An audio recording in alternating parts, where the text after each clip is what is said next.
Assalamualaikum warahmatullahi wabarakatuh. Anak-anak, sekarang kita kembali belajar materi fisika, yaitu untuk kelas 12 semester genap, teori kuantum Planck. Pada pertemuan sebelumnya kita sudah membahas tentang radiasi benda hitam, dan sekarang kita lanjutkan untuk teori kuantum Planck. Teori ini dikemukakan oleh Max Planck ya pada tahun 1990, yaitu menurut Planck, radiasi elektromagnetik yang dipancarkan dalam bentuk getaran-getaran molekul atau paket-paket energi yang disebut dengan foton. Nah, jadi gelombang elektromagnetik itu menurut Planck dipancarkan dalam bentuk getaran-getaran molekul atau dalam bentuk paket-paket energi. Nah, paket-paket ini membawa energi yang disebut dengan foton. Sedangkan besarnya energi foton sendiri bergantung pada besarnya frekuensi gelombang elektromagnetik. Jadi semakin besar frekuensinya, maka energinya semakin besar. Dirumuskan dengan persamaan E sama dengan H dikalikan F, di mana E ini adalah energi foton, H adalah konstanta Planck, kemudian di sini F adalah frekuensi dari gelombang elektromagnetik.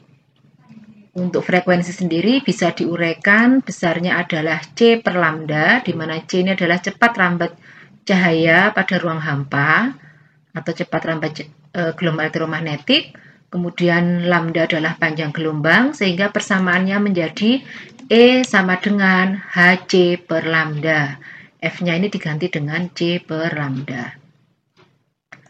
Nah, kita bahas sebentar ya untuk gelombang elektromagnetik seperti yang dijelaskan pada pertemuan sebelumnya, bahwa untuk gelombang elektromagnetik, spektrum elektromagnetik, di sini ada ring frekuensi atau ring panjang gelombang. Jadi di sini bisa kita lihat mulai dari energi yang paling rendah sampai energi yang paling tinggi. Tadi energi rumusnya H dikalikan F, berarti ada hubungan antara energi dengan frekuensi. Karena berbanding lurus, E sama dengan H kali F, artinya bahwa semakin besar frekuensinya, maka energinya semakin besar. Kebalikannya, kalau frekuensinya semakin kecil, maka energinya semakin kecil. Nah, ini semakin ke kanan, frekuensinya semakin besar. Sehingga energi yang paling besar di sini adalah sinar gamma. Dan energi yang paling kecil adalah gelombang radio. Di sini urutannya mulai gelombang radio, microwave, infrared, cahaya tampak, ultraviolet, sinar X, dan sinar gamma. Nah, pada gelombang elektromagnetik ini, yang bisa dilihat oleh mata manusia hanyalah pada ring visible, atau di sini adalah disebut dengan cahaya tampak. Ini yang bisa dilihat oleh mata manusia. Sedangkan di sebelah kirinya ini untuk frekuensi yang di bawahnya ini maupun frekuensi di atasnya cahaya tampak ini tidak bisa dilihat oleh mata manusia. Nah, seperti sinar matahari itu terdiri dari sinar UV dan cahaya tampak. UV-nya memang tidak bisa dilihat, tetapi cahaya tampaknya ini yang bisa dilihat. Kemudian untuk wavelength atau panjang gelombang berbanding lurus dengan frekuensi. Tadi F sama dengan C per lambda, artinya frekuensi berbanding terbalik dengan panjang gelombang. Sehingga kalau semakin ke kanan frekuensi semakin besar, maka panjang gelombangnya justru semakin ke kanan semakin kecil. Pada radiasi gelombang elektromagnetik, di situ terjadi perambatan partikel-partikel atau foton dalam bentuk foton yang tadi sudah dirumuskan bahwa energi untuk satu foton atau satu paket energi besarnya adalah Hf atau Hc per lambda, di mana H adalah konstanta Planck yang besarnya 6,626 kali 10 pangkat negatif 34 Joule sekon, atau bisa dibulatkan menjadi 6,6 kali 10 pangkat negatif 34. Nah, bagaimana kalau terdiri dari n foton? Karena gelombang merambat tidak mungkin hanya satu getaran atau satu paket energi, tapi terdiri dari banyak paket-paket energi yang dirambatkan, sehingga energi untuk sejumlah n foton maka dirumuskan E sama dengan NHF. N ini adalah jumlah foton, sehingga untuk mencari banyaknya foton atau banyaknya paket energi yaitu E per HF, di mana N adalah jumlah foton. Selanjutnya kita bahas untuk contoh soal. Contoh soal, seberkas cahaya biru memiliki panjang gelombang 450 nanometer. Hitunglah energi cahaya biru tersebut bila terdiri dari A 1 foton, B 2 foton, C 3 foton. Nah, di sini yang diketahui adalah panjang gelombang atau lambdanya adalah 450 nanometer. Di sini nanti dijadikan meter, yaitu 450 dikalikan 10 pangkat negatif 9 meter. Jadi 1 nano itu 10 pangkat negatif 9 meter.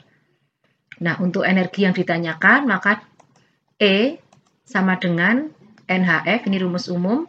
Karena yang ditanyakan A itu terdiri dari 1 foton, maka N-nya adalah 1.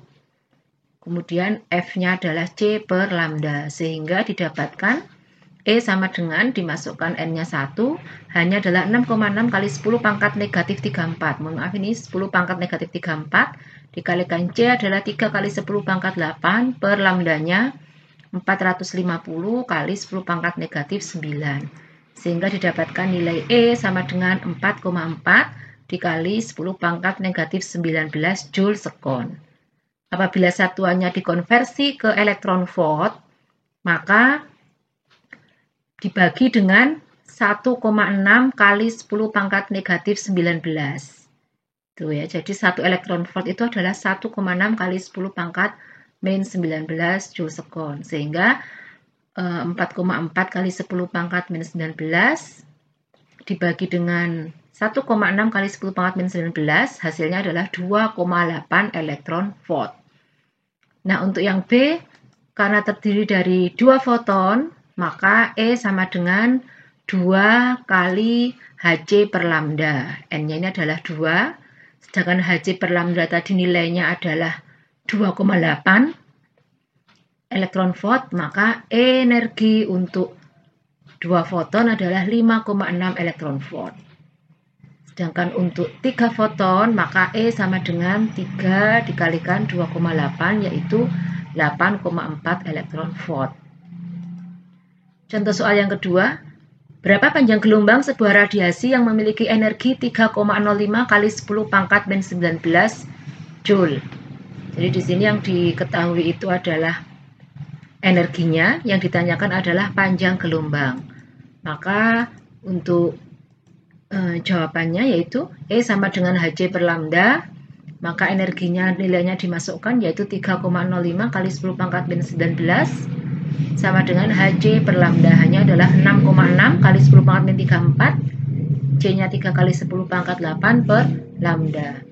Sehingga untuk menentukan lambda adalah perkalian dari 6,6 kali 10 pangkat min 34 dikalikan 3 kali 10 pangkat 8 dibagi energinya ini, sehingga ketemu nilainya 6,492 kali 10 pangkat negatif 7 meter. Atau kalau jadikan nano, di sini meter satuannya, kalau jadikan nano berarti dibagi 10 pangkat negatif 9. Sehingga lambdanya adalah 649 nanometer. Demikian pembahasan kita untuk teori kuantum Planck. Semoga bermanfaat. Sampai jumpa kembali dalam video berikutnya, yaitu tentang efek fotolistrik. Sekian, wassalamualaikum warahmatullahi wabarakatuh.